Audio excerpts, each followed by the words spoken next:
Guys, gawa tayo ng egg sandwich. Ayan, may mayonnaise, black pepper, and salt. Nimas ko na yung egg.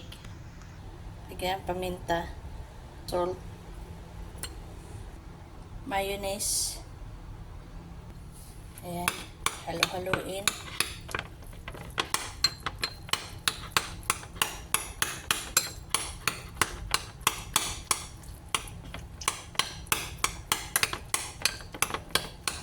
Okay, guys.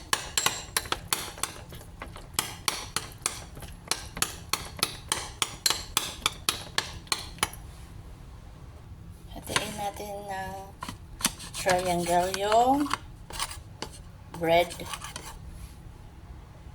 At ipalaman natin dito, guys. Taran! Ayan yung egg sandwich. Ayan, sarap-sarap. Ayan, guys. Thank you for watching.